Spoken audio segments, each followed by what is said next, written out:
va direct, direct, direct. Nous mixer la vague, on tire, reggae, reggae, reggae. Nous mettons un petit hip-hop sous lit. Levez mon petit, nous représenter pour Haïti. Encore, encore, on va direct, direct, direct. Bonsoir à tous et bienvenue dans notre édition régionale. Voici les principaux titres de ce dimanche. Dimanche 21. 15 jours après les mamans, c'est au tour des papas d'être mis à l'honneur aujourd'hui. Mais on est loin de l'effervescence commerciale de la fête des mères. Rares étaient les magasins ouverts ce dimanche. Cela n'empêche pas les enfants de gâter à leur manière leur papa, comme nous le montre ce reportage de Sophie Pointer et de Patrick Régis. C'était la dernière de la saison de l'émission 7 Actu ce dimanche. Le bâtonnier Charles Nicolas est revenu sur les dysfonctionnements rencontrés au tribunal des prud'hommes la semaine dernière.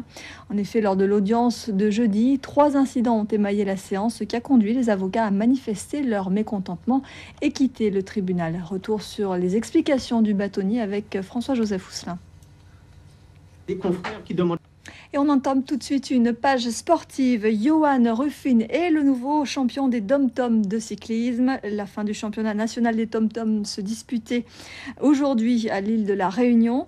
Si les Calédoniens ont dominé la deuxième étape, dans l'après-midi, c'est le Guadeloupéen Johan Ruffin qui gagne la troisième et décroche donc du même coup le titre de champion d'outre-mer. Retour sur cette étape avec Johnny Lérivain et Philippe Oaro, c'est les Réunions. Rideau sur la Carujet, le titre de cette édition en 2009 revient à l'Américain Dusty Farthing. La 7e et dernière étape, c'est le Français Teddy Ponce qui la remporte. Un circuit triangulaire entre Viard et Viard. Le résumé de Pascal Pétrine. Et le vainqueur de la Carujet, Dusty Farthing, n'a pas caché sa grande satisfaction. L'Américain qui avait assuré sa victoire dès la première journée. On l'écoute.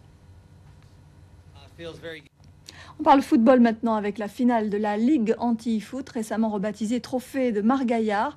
Le match opposé hier soir à Gosier les deux clubs champions. Le CSM a perdu au pénalty face à la Samaritaine. Pascal Pétrine, Ludovic Guédu. Handball à présent avec ce bon parcours des Guadeloupéens de l'Étoile de Morne-à-l'Eau dans le championnat de France de National 2. Ils se sont hissés jusqu'en demi-finale mais ont dû s'incliner face à l'équipe beaucoup plus expérimentée de Dunkerque. Le reportage sur place de Franck Edmond-Mariette et Mourad Bouritima.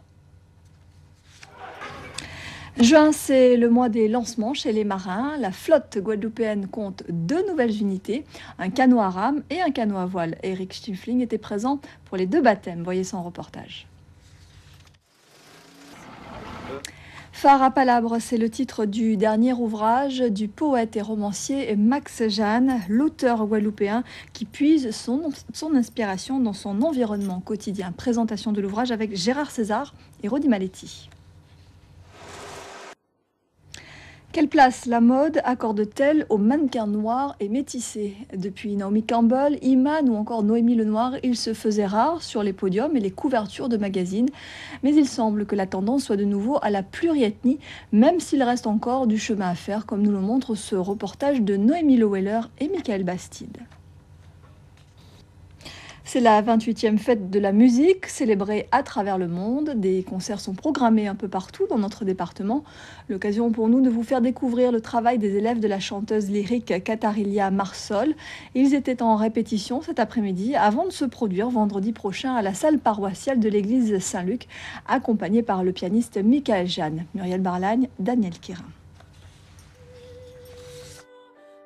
Bémao fête la musique depuis déjà plusieurs jours avec son festival Voix d'ici et d'ailleurs. Hier soir, 2 univers musicaux très éloignés étaient proposés au public. D'un côté, une immersion dans la tradition basque et de l'autre, un retour dans le folklore créole. Muriel Barlagne et Daniel Quirin étaient présents. Et ces 2 circonstances, Télé Guadeloupe vous propose ce soir une soirée musicale, 20h15 en coulisses, spécial Dominique Coco, 21h30 la fête de la musique dans les jardins de Bat-Gatel, où pas moins de 30 artistes célèbrent cette 28e édition de la fête de la musique. Demain, l'info revient à 13h avec Éric Rayapin et Nathalie Joss. À 19h, vous serez en compagnie de Yolène Poletti-Duflo. Très belle soirée à tous, merci.